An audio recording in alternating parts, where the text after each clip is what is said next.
I must confess that I very foolishly agreed to introducing intersectionality framework to an audience whose interest in intersectionality can be really mapped across a spectrum from intersectionality skeptic to perplexed and anxious and wanting to learn more and apply in their own research.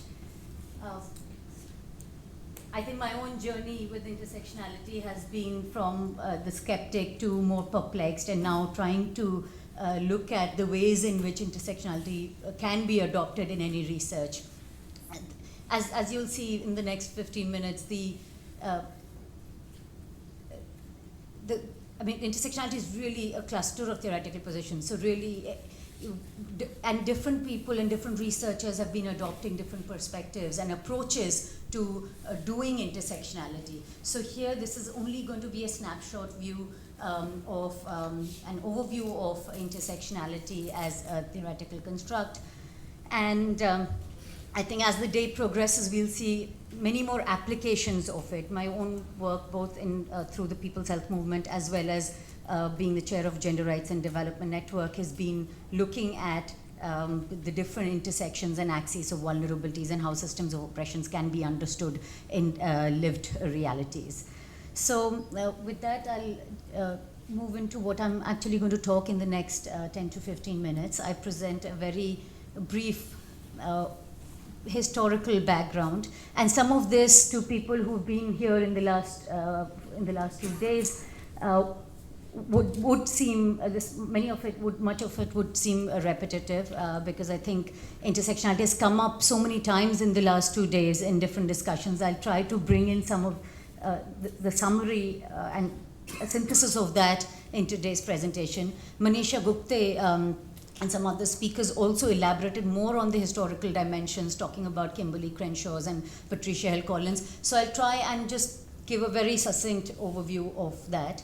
The different approaches of or understandings of intersectionality as we have today, and the two most useful ways in which intersectionality can be understood. What different aspects of social and political life lend themselves to an analysis in intersectionality would then be the next bit that I'll focus on. And finally, I'll leave you with a slide on applications. Where are we at with intersectionality and in this constantly evolving framework of research? So just to begin, as I mentioned, to me, intersectionality really is not one theory or one paradigm of doing research. It really refers to a cluster of theoretical positions. Although the origin of the concept or the terminology of intersectionality can be traced to a particular black feminist critique of the ways in which mainstream or white feminism had historically ignored the intersections of race and patriarchy. It is specifically, as Manisha highlighted yesterday, rooted in Kimberly Crenshaw's argument that legal discrimination against black women can only be understood if we really appreciate that their experience is greater than the sum of racism and sexism. So a critical race scholar and the founder of the terminology of intersectionality, who used the metaphor of intersecting or crossroads to explain the ways in which gender was, and to which gender discrimination and racial discrimination was compounding each other and constituting the lived experiences of black women in states.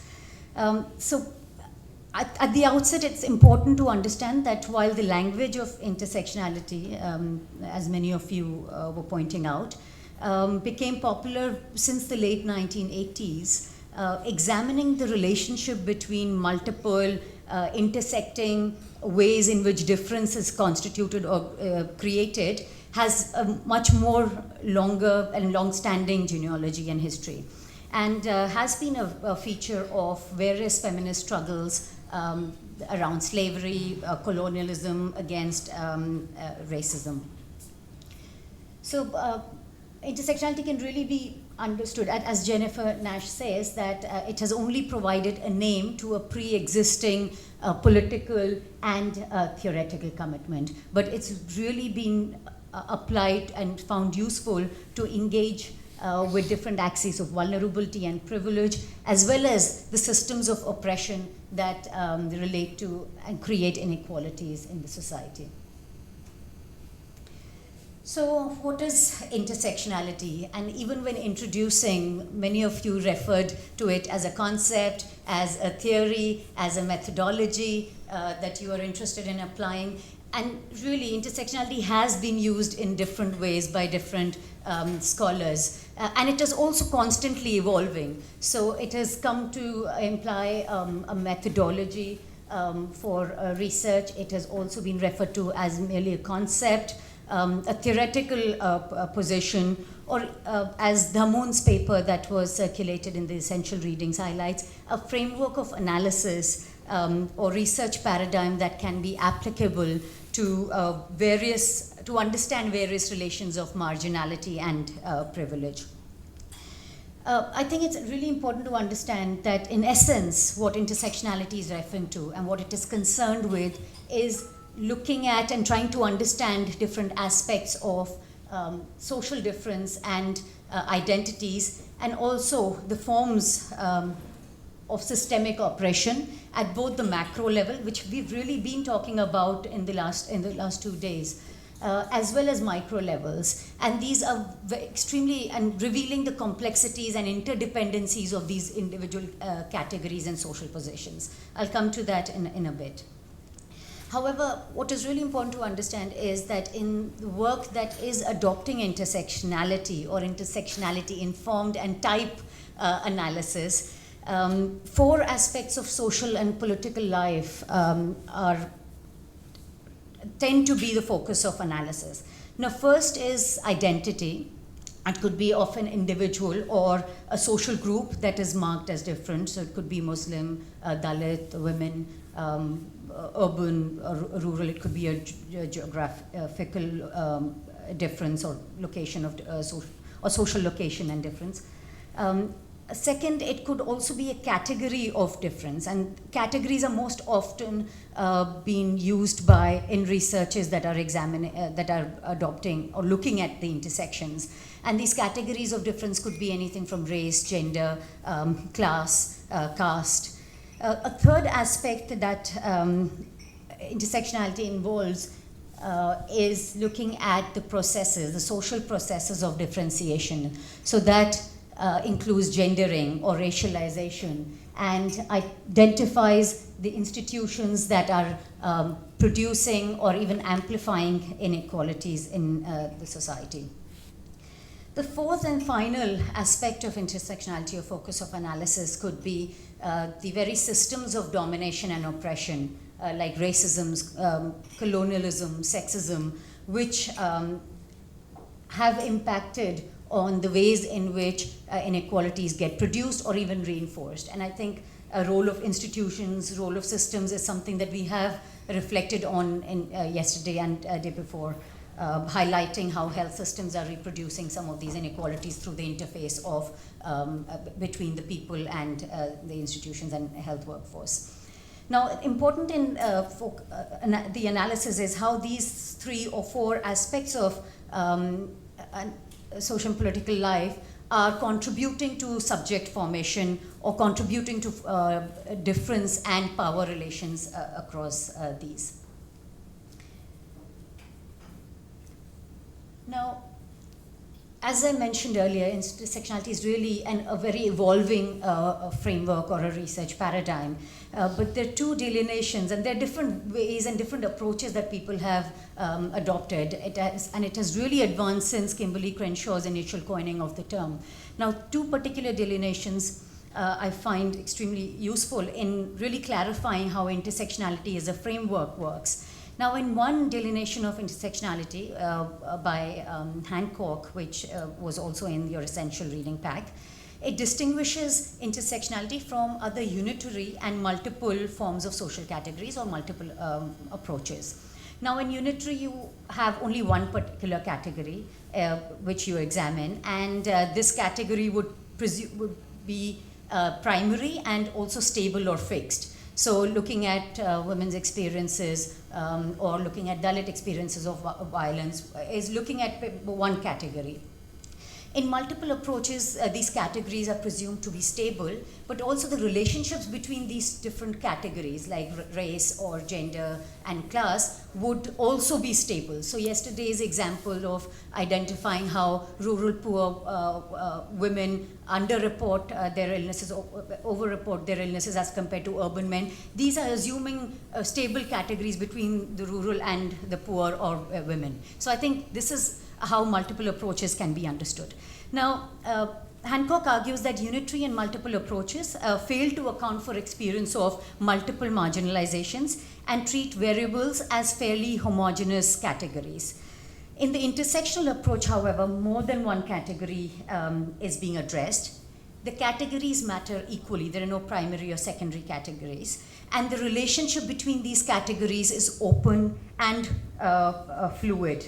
Not stable, and they tend to mutually constitute each other, which is what I'll come to in my next slide. A second delineation, and apologies, I remember Biju's comment about throwing off jargons without explaining them, so I'll take particular care in explaining the next delineation, which is the three related strands of intersectionality. And research intersectionality has been approached in various different strands that have been presented by Leslie McCall.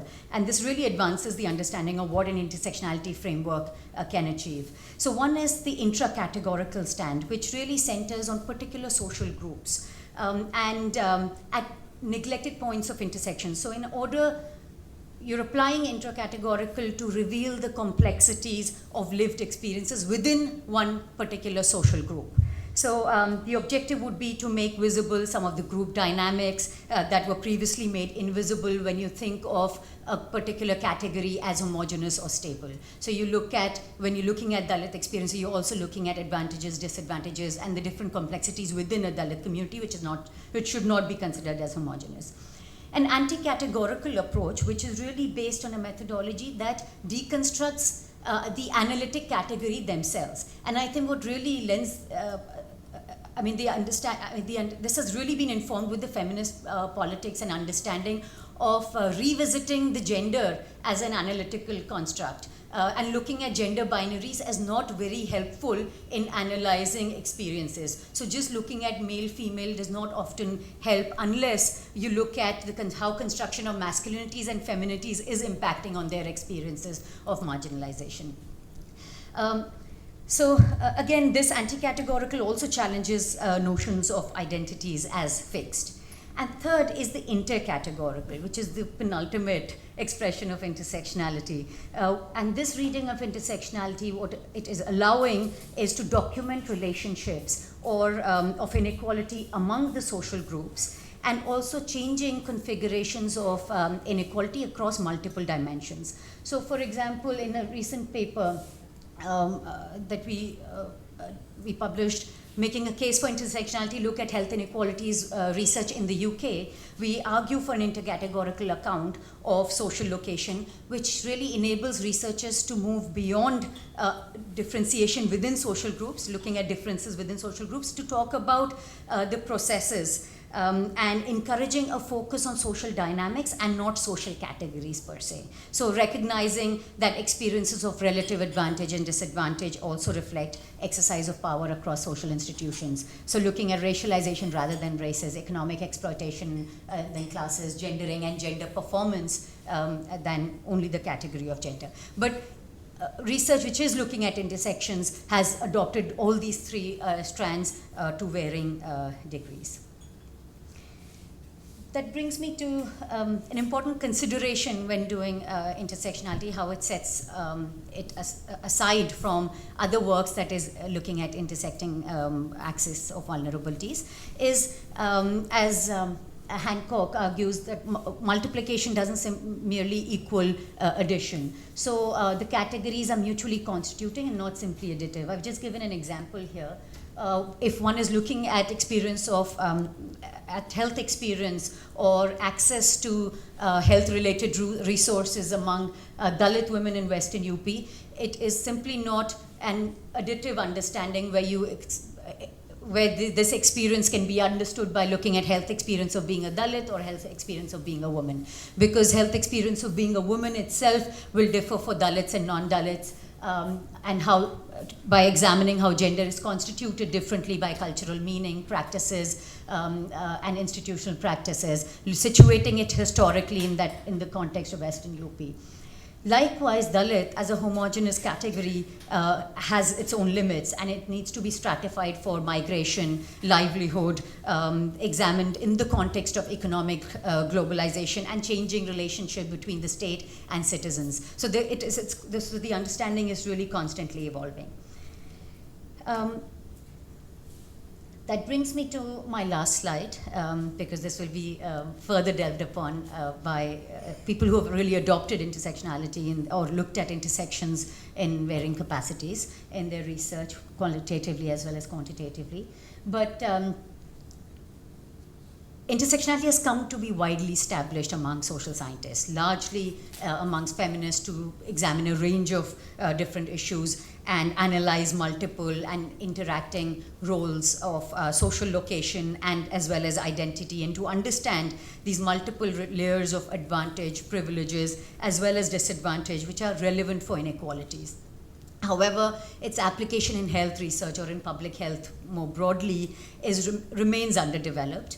That is, of course, changing. In the last 5 years, there's been a resurgence of interest. There have been 2 edited volumes. There's been a lot of work which has been advanced by the Canada group, Hankiewski's work, Weenstra's work. More recent work has deployed an intersections framework to understand patient-clinician interactions, and also the nature of care provision by integrating analysis of gender, class, race, which is the Holy Trinity, but also looking at the location and religious orientation in more recent contexts. Similarly, some of the seminal work done by Leslie Doyle, who will be talking about her experience with HIV, as well as in violence against women. So there are different areas that it has been applied and more recently. And as its application to health research gains strength, we really argue that an intersectionality perspective offers particular benefits for health inequalities work. And I identify 3 particular strengths in for what it can bring, for what value it adds to health inequalities work. First and foremost, it allows for the micro experiences of lived realities to be linked to the macro, how systems and structures are operating to create these experiences, links it with systems of privilege and oppression, and the social structural factors that influence these. And in doing so, it is well aligned with the equity and social justice goals of public health, and within which contemporary work on inequalities must be located. The second is a focus on the social structural factors, which allows an in-depth examination of how social systems and resources are maintained or even reproduce inequalities. And there have been several examples of how health systems acts as one of the institutions which is reproducing this. Now, I feel such understandings may be particularly useful to inform the development of structural level interventions and moving away from reductionist behavioral interventions that focus on individual level factors and do not address fundamental drivers of inequalities. Finally, I think moving beyond the differences, I think the starting point is to look at differences in distribution of resources and entitlements. But the next step is really moving beyond that to really identify and unpack the processes and structures through which many of these entitlements are negotiated. And this allows us to, this brings the agency of the disadvantage, as Manisha's thesis revealed, again back into focus, but does not leave the actions of the powerful out of sight. It also looks at how the basis of privilege and power is, alongside looking at the experiences of the disenfranchised and the marginalized. And some of the work in India by Jayashree Mangubai has been quite seminal to look at how entitlements are negotiated in the context of in the Dalit communities. So I leave you with that, and I'm sure we'll hear many more applications of intersectionality throughout the day. Thank you.